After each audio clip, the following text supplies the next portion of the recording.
Welcome to another edition of Handicap Homesteading.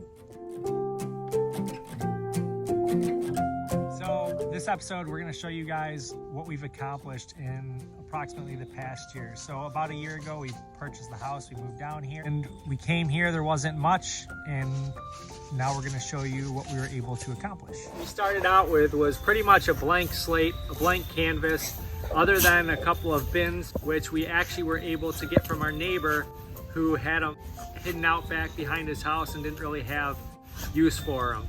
So this is where we are now. You can see as a reference point in the picture, this is where our bins were set up. And it wasn't just as simple as setting up the bins down in the location where we're at. The soil's not very good, so we actually had to make all of our own soil. We bought a $75 wood chipper off the internet, and we used that to grind up some of the material that falls off the trees and the old foliage with some sticks, and we had to fill all these up. So it wasn't just as simple as putting the tires together, but it definitely was a good start and an easy step to do. So these beds right here, from these tires, you can see there's nothing in them. These are the ones that we have made this year and that we have built up. So this right here are what these beds looked like last year, and hopefully this upcoming season these beds will then look like this, filled with crops. Now, to give you an idea of what we grew this year, we know it's late in the season, it's the end of October, and some of these are still growing.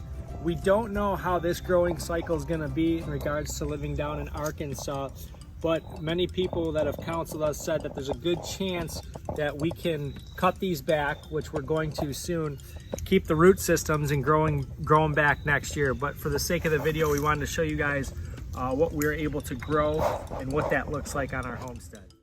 So part of the name of our homestead is Handicap Homesteading. So for those who are watching that might have a disability or want to get into this type of lifestyle, it can be a little bit discouraging, but if you have a wonderful partner like I do, or people that want to help you out, there is a way to split the workload. So things like this, we talked about in the last shot, how we're going to cut the crops back. You can see I've already started to experiment with this. This one I was able to cut back with a good pair of pruning shears that were typically used for bigger branches, but given my situation, I use them for pruning shears with smaller plants, I should say. These were full size, what they looked like. We got a good crop of jalapenos out of this year. I was able to make some hot sauce to come out. One of the other jobs that I have as we split the workload is that I get the privilege of picking the fruits of our labor. In a little bit, another week or two, we're going to cut these back. Hopefully they continue to grow like this one. So these will then look like this and make it through the winter if all goes well, and we'll have a good jump on next season with our jalapenos. This was another group of pepper plants that we did. Now we have 3 different peppers in here. We have habanero, ghost peppers, and bell peppers. Interesting enough, you'll see on this plant the differentiation in color. Now when you see plants like that, that's usually indicative of an iron deficiency. So that's something that we'll correct over the winter with the soil. We'll cut these back as well and hopefully get this thing regulated, so next season these are going to be nice and strong and produce a good crop.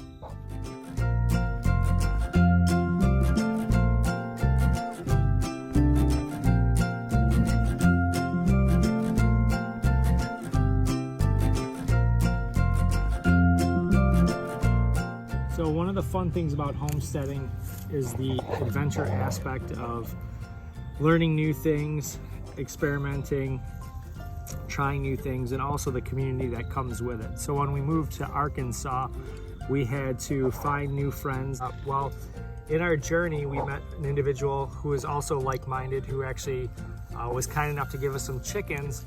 But when we went to visit him, he gave us this plant. Now, this is a goji berry plant, and when he gave it to us, he told us he was never able to get it to actually fruit. And when we took it from him, we pruned it back and we let it go. And this is actually the 3rd time this year that this has fruited for us. So we were fortunate enough and blessed enough to get this awesome goji berry plant and to add it to our homestead.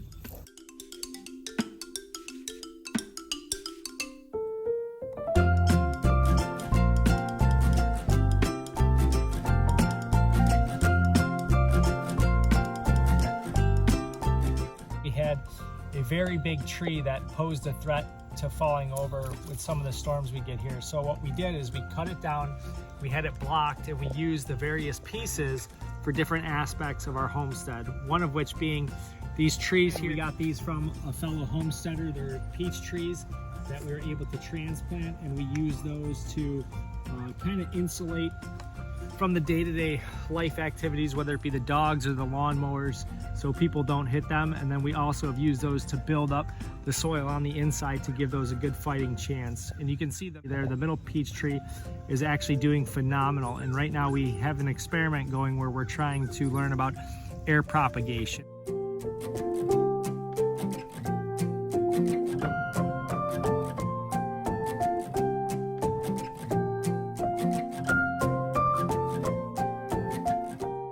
So with every homestead, there's challenges with different terrain, different land, and different environments that you'll be in on a day-to-day basis. While our soil is pretty fertile because of the rising creek in the back, it does present some issues with flooding, and you can see we have a low spot in the middle of our yard.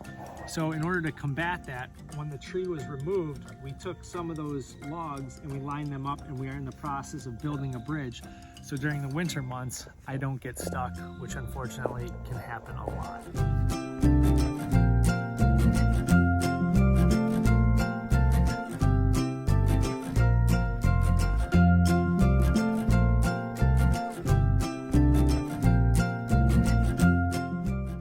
Another use that we had for the tree that we took down is we built these beds. We took some of the logs that were about 4 to 6 inches in diameter. We got an even 5.5 to 6 foot sections, and we cut them and stacked them. Now they don't look perfect, but they do serve an important function, not only for plants and to be able to build our soil up, but it's also good material that as it breaks down, it'll enrich the soil, and we can constantly reuse and repurpose that. So we were able to, from the tree that was pulled down, make 2 additional beds, and hopefully this upcoming year we'll be able to place potatoes in these. But for now, we're just working on filling them up, adding appropriate mulch and different scraps to really build that soil and that compost, so we are prepared for the next upcoming season.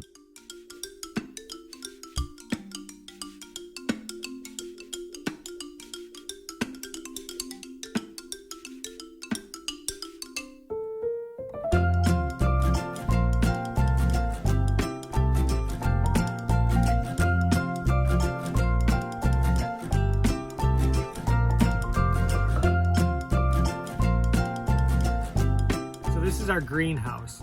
We did not build this. We actually had my brother come down and build this, but it's kind of something that we thought was necessary for anybody who wants to be serious about homesteading, especially when you have to start your crops early and make sure that you get ample amount of crops into the season and be able to maximize your crop yields.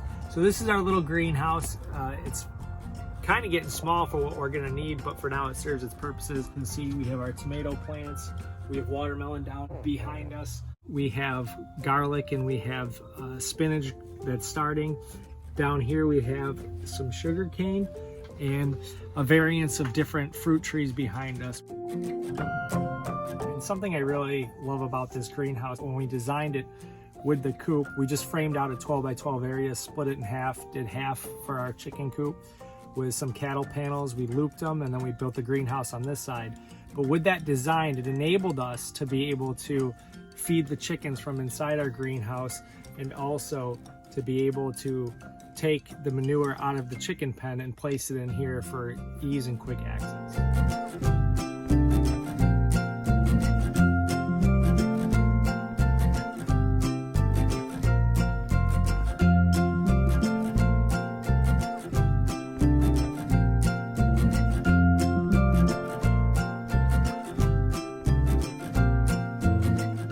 This was one of the first things that we tried getting set up. Chickens, as many of you know, are a good staple food for their eggs and for their meat. So this is our chicken pen. We have our one pen over there, and then we got another pen back here. It was initially supposed to be a dog house for our dogs, but they don't really use it. Since we started to build our homestead, because we have the land, we really wanted to do an orchard this year. Well, at the end of the season, we go to Walmart and we got all these pear trees for about $5 a piece. All the trees that you see in here, we got for pennies on the dollar, and they will serve us in the future fruit and snacks and hopefully some wine.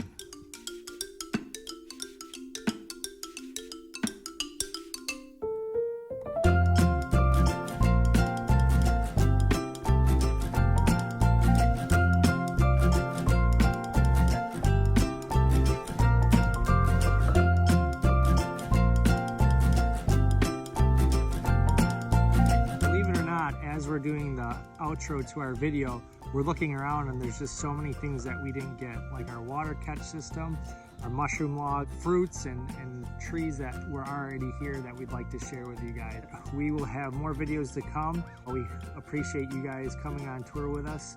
Don't forget to like and subscribe and follow us on Instagram at handicap_homesteading.